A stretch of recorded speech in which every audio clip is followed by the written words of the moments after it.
기운 내셔야죠, 엄마. 이 정도는 다들 일어나서 걸어요. 아무리 애지중지 키웠던 아들, 딸이더라도 우리가 얼마나 아픈지 모릅니다. 그래서 그런지 올해 70대가 된 한 어르신의 이야기는 많은 분들에게 공감을 받았습니다. 청춘에 혼자 되어 두 남매를 키워 둘 다 출가를 시키고 혼자 사는 70대 노모입니다. 자식들한테 전화 오면 반갑게 받고 안 오면 올 때까지 기다립니다.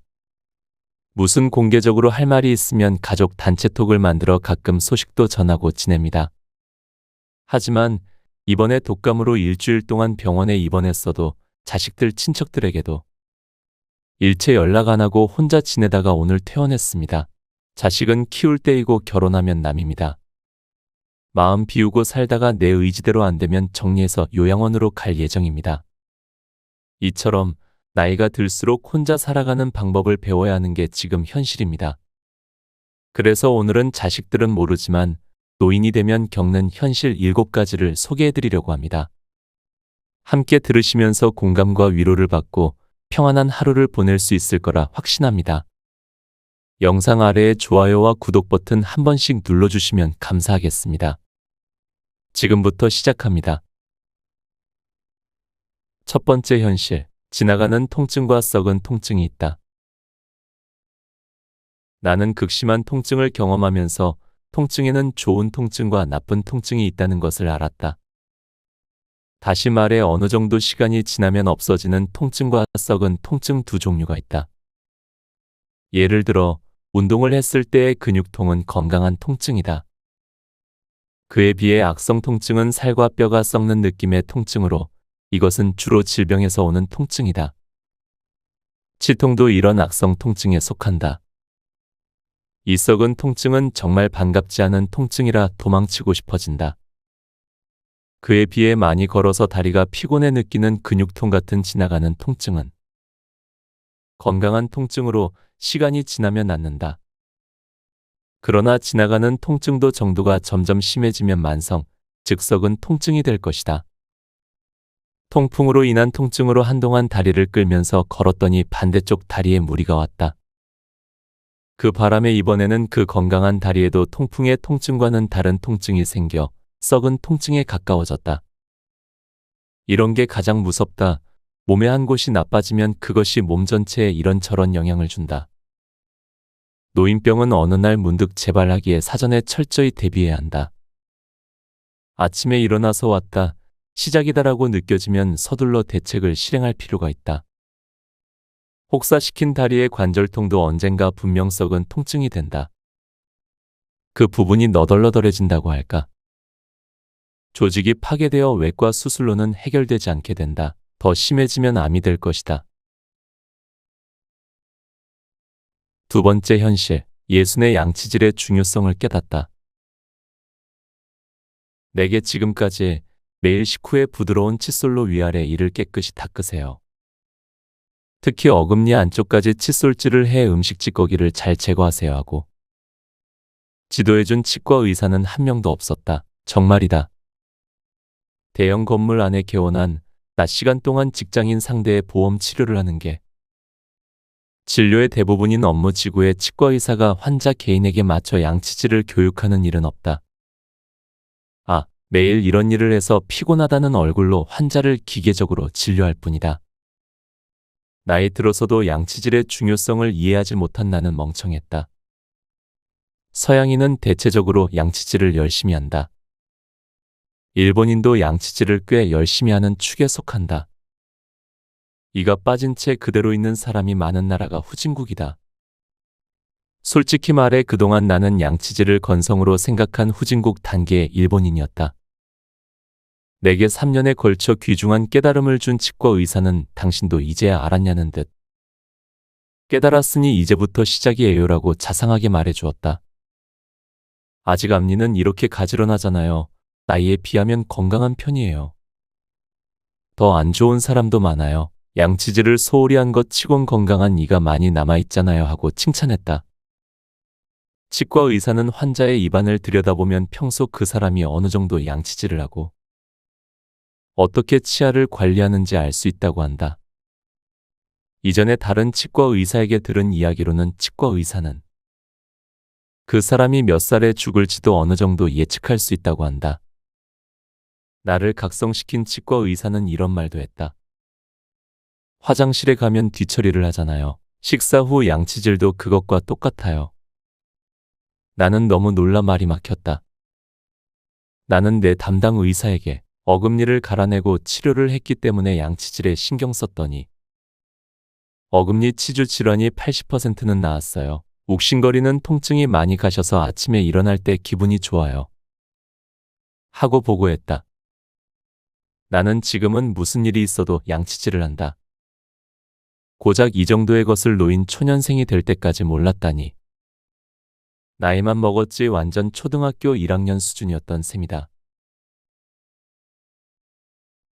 세 번째 현실. 팔팔하게 살다 한순간 죽는 사람은 드물다. 80대이지만 아픈 곳이 전혀 없다는 건강한 노인도 있다. 있기는 있다. 그런 사람은 심각한 병에 걸린 적이 정말 없을 것이다. 그리고 어릴 적부터 건강했을 것이다. 그래서 분명 한순간에 죽을 거라고 생각한다. 행복한 인간이다. 그러나 그런 노인은 전체의 1%도 안 된다. 60세가 되었을 때 몸 전체가 확연히 약해졌다. 나는 그렇게 느꼈다. 70세에 다시 눈에 띄게 몸이 약해진다고 한다. 80세에 다시 약해지고. 사람은 통증과 고통을 견디다가 죽어간다. 아프다는 말이 노인의 친구다. 계속 가벼운 통증과 함께해온 노인들 중에는 통증에 요령껏 적절히 대처하는 사람이 있다. 반면 통증에 대해 뭘 어떻게 해야 할지 전혀 모르는 사람도 있다. 훌륭한 죽음은 없다. 행복한 죽음도 없다. 죽음은 모두에게 평등하게 찾아온다. 누구에게나 죽음은 어느 날 갑자기 찾아온다. 나는 그날을 기다리는 것이 몹시 지루하다. 가벼운 통증을 견디면서 허둥대지 않고 식사량을 조금씩 줄여 평온하게 죽고 싶다. 그러나 과연 이런 달관을 실행할 수 있을까? 절반은 자신이 없다. 강한 의지로 그것을 실행하자고 생각할 뿐이다. 가족의 간호를 받으며 평화롭고 편안하게 죽고 싶다는 것은 주제넘은 이야기다. 그런 죽음이 어디 있나? 죽을 때는 모두 고독하게 혼자 죽는다. 그래도 의사 눈앞에서 죽지 않으면 사망 진단서를 써주지 않는다. 병원에서 죽을 때는 대개 숨이 넘어가기 직전에 의사가 와서 사망을 확인한다. 의사 눈앞에서 죽지 않더라도 역시 의사가 사체 검안서를 써야 한다. 상당히 번거롭다고 한다. 이런 이유로 구급차의 응급구조사들은 어떻게 해서든 의사 앞에 갈 때까지 환자를 살려서 이송한다고 한다. 노인병에 걸려 이런저런 증세로 통증을 안고 홀로 눈물 흘리는 사람들은 많다. 나는 외할아버지의 말년 모습을 생생히 기억한다. 정말 위험 있고 의연한 모습이었다. 그런 분이 구강암에 걸렸는데 이 병은 모르핀도 듣지 않아 정말 아파했던 것 같다. 병은 일단 걸리면 평생 문제다. 간단히 낫지 않기 때문에 적당히 친해지는 수밖에 없다. 고통을 다소 경감할 수는 있지만 그 증상을 지닌 몸에서 벗어날 수는 없다. 통증과 질병은 스스로 떠안아야 한다. 어차피 마지막까지 함께하며 떠안은 채 살아야 하는 것이 진실이다. 그렇다면 의사는 환자의 통증만큼은 덜어주어야 한다. 그것이야말로 의사가 절실하게 진심으로 해야 할 일이다. 네 번째 현실. 자식들이 늙어봐야 부모가 얼마나 아팠는지 안다. 가까운 친구에게서 들은 이야기다. 결혼해 외국에 살고 있는 50세 딸이 병에 걸린 80세 아버지를 보러 귀국했다. 그 딸이 아버지가 누워있는 병실에 들어서자마자 이렇게 말했단다.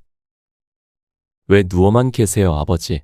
힘내세요. 그러면서 이불 위로 아버지의 몸을 탁탁 쳤단다. 그것은 딸이 아버지를 진심으로 위로하려 한 행동이었을 것이다. 아버지는 처음에는 그래, 그래 하고 딸의 말을 듣고 있었다.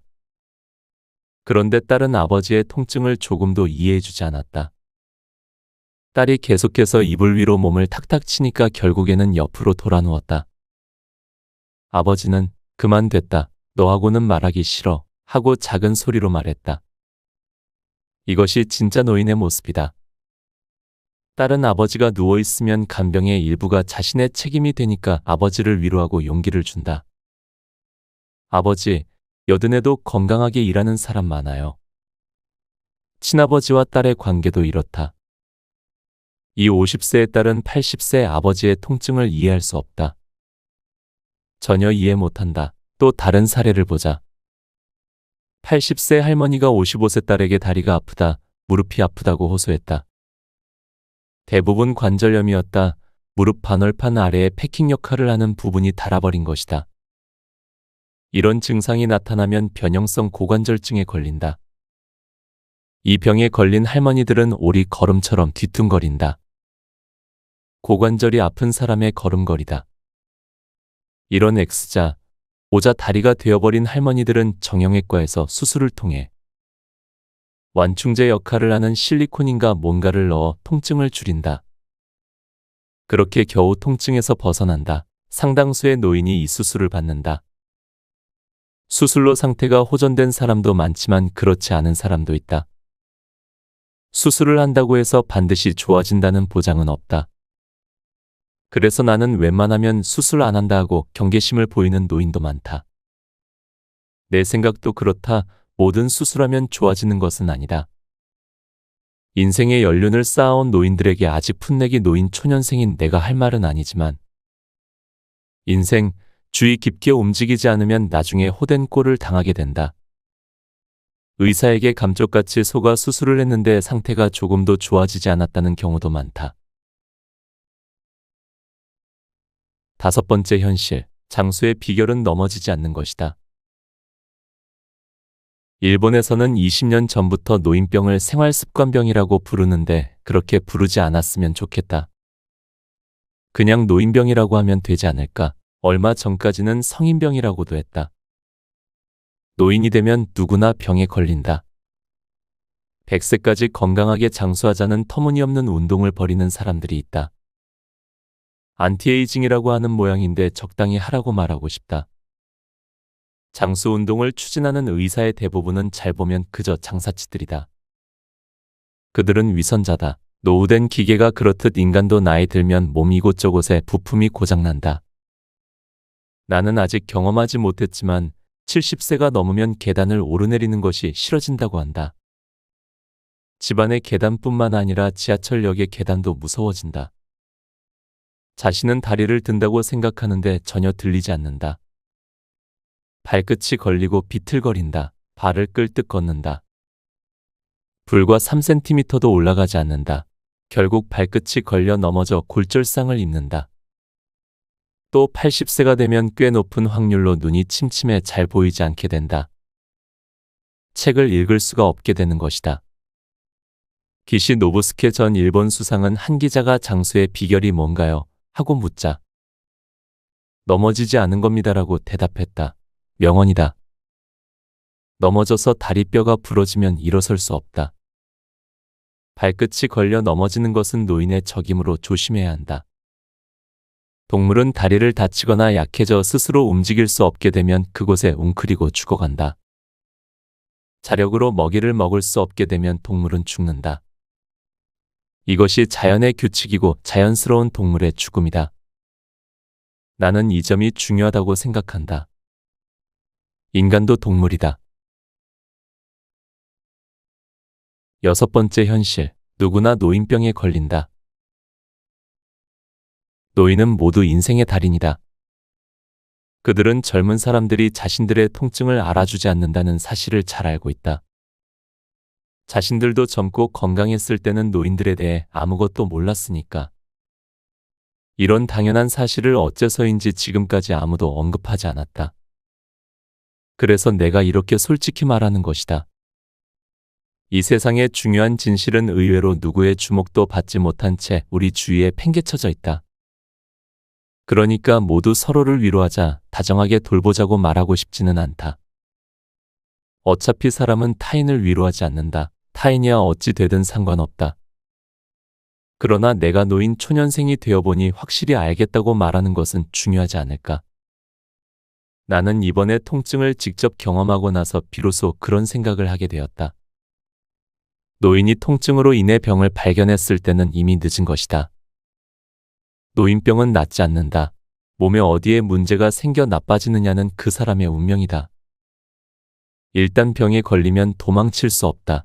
그 운명을 받아들이는 수밖에 없다. 한 번 걸리면 낫지 않으며 나았다고 해도 곧 다시 재발한다. 의사는 조금씩 치료합시다라며 환자를 안심시키는 말을 한다. 간호사는 몸조리 잘 하세요 하고 상냥하게 프로 직업인으로서 위로의 한마디를 건넨다. 의사는 노인병, 다시 말해서 만성질환은 낫지 않는다는 것을 알면서도 일단 치료하는 신용을 한다. 환자는 통증만 없애주기를 바란다. 간혹 자상한 의사의 경우 서비스업 종사자 같은 거짓 웃음도 짓는다. 병원도 결국은 장사니까 나머지는 약만 처방한다. 옛날에는 주사도 자주 놓았는데 지금은 거의 놓지 않는다. 그러면서도 입원하면 계속 링거를 달아놓는다. 뭐 그렇게 하는 수밖에 없다. 나 역시 이해한다. 7번째 현실. 노인이 되면 자기 몸의 통증을 견디기도 벅차다. 나는 노인 초년생이라서 연륜이 쌓인 노인들이 서로 어떤 이야기를 하는지 사실은 잘 모른다. 직접 물어보며 조사한 것도 아니기에 그저 내가 관찰한 범위에서 글을 쓴다. 노인도 제각각이라서 다른 사람들과는 말하는 것조차 싫다는 괴팍한 사람도 있다. 게이트 볼장에서는 모두 수술 자랑을 한다는 이야기를 들은 적도 있다. 그나마 대화할 상대가 있는 것은 행복한 일이다. 대화 상대 없이 혼자 고립되어 지내는 노인도 많다. 어느 날 택시를 타고 가다가 길에 온통 노인들 뿐이네 하고 한마디 내뱉었는데 순간 나 역시 다르지 않다는 사실을 깨달았다. 나도 백발 노인이네. 말하는 나도 듣고 있던 택시 운전사 노인도 어이없어 웃은 경험이 있다. 노인이라 해도 개인차가 있어서 사람에 따라 상황이 다르다. 개인의 경우에도 매일 컨디션이 달라 좋을 때도 있고 나쁠 때도 있다. 그리고 나이가 들수록 개인차가 커지기 때문에 아니하게 노인은 하고 단정 지어서는 안 된다. 그러나 말이란 어느 정도 일반화하고 단정하지 않으면 하기 힘든 것 또한 사실이다. 70, 80대의 노인들은 나를 보면서 젊어서 좋겠다고 말한다. 요전에도 76세 된 이웃이 남자로 한창 때다라고 말해 소름이 끼쳤다. 한창 때라는 말이 귀에 거슬렸다. 아직 건강하다라는 뜻으로 들렸다. 아니, 나도 발이 아파서 하고 대답했지만 상대는 듣지 않는다. 타인의 고통에 대한 이야기는 들을 마음이 없는 것이다. 그만큼 모두 자기 몸의 통증을 견디기도 벅차다. 이 사람은 나보다 더 몸에 이곳저곳이 아프구나 하고 깨달았다. 그렇다. 노인은 아프다. 책 곁에 두고 방송 이어갑니다. 마지막. 왜 진작 치과 의사의 말을 듣지 않았을까 후회한다. 나는 노인이 되어 내가 오랫동안 양치질에 대해 너무 안이하게 생각해온 것을 반성했다. 64세가 되어서야 태어나 처음으로 양치질의 중요성을 알았다. 나는 양치질을 열심히 하지 않았다. 하루 한 번 아침에 닦으면 그것으로 충분하다고 제멋대로 생각했다. 그 때문에 위아래 어금니부터 하나씩 문제가 생겼다. 하루 3번 식사 후에는 양치질을 해야 한다. 특히 저녁 식사 후 취침 전에 양치질은 반드시 해야 한다. 이 나이에 이런 이야기를 하자니 부끄럽지만 나는 정말 바보였다. 이 사실을 10년 전에만 깨달았어도 치아 3개 정도는 더 살렸을 것이다. 지금은 잠자기 전에 반드시 양치질을 하니까 아침에 일어날 때도 입안이 개운하다. 그 전에는 치주 질환으로 잇몸이 아파 오랫동안 불쾌했다. 그러나 어차피 이렇게 된 것, 언젠가는 썩어서 빠질 거라고 포기했다. 치과의사 입장에서 보면 매일 병원에 오는 환자들은 모두 충치와 치주 질환을 앓는 사람들이다. 똑같은 말을 매일 수십 번씩 하는 일도 질릴 것이다. 특히나 같은 어차피 남의 말을 듣지 않는 아저씨는 무슨 말을 해도 소용없다는 것을 알고 있다. 그런데 결국 통증으로 고통을 받는 것은 그 멍청한 아저씨 자신이다. 왜 40대 무렵부터 치과 의사의 말을 진지하게 듣지 않았을까? 곁에 두고의 짧은 생각. 이 책을 읽고 대본을 쓰는 동안 과연 이 내용이 여러분들에게 어떻게 다가갈지 생각했습니다. 너무나 차가운 현실을 말해주는 것 같기도 하고 이 작가만의 의견일 수도 있다고 생각했습니다. 하지만 한 가지 확실하게 알게 된 게 있습니다. 노인이 되면 말 못할 고통이 하나쯤은 꼭 있다는 것입니다. 저희 부모님에게도 만나서 자주 여쭤봅니다. 요즘 몸은 어떠시냐고요? 항상 돌아오는 말은 역시나 괜찮아, 아픈 데 없어입니다. 자식 입장에서 더 물어보고 더 곁에 있어 줘야 하는데 그러지 못했던 날들을 떠올렸습니다. 아직 부족한 젊은 사람이기도 하면서 이제 아이를 키우면서 부모의 마음을 알아가는 사람으로서 여러분들의 노고를 깊이 생각합니다. 정말 고생 많으셨습니다. 그리고 남은 인생은 자식들, 친척들, 지인들 제쳐두시고 나만의 인생을 꼭 즐기셨으면 합니다. 그러한 분들이 모여 함께 행복한 노후를 보내시길 진심으로 응원드립니다. 오늘도 함께 해주셔서 감사합니다.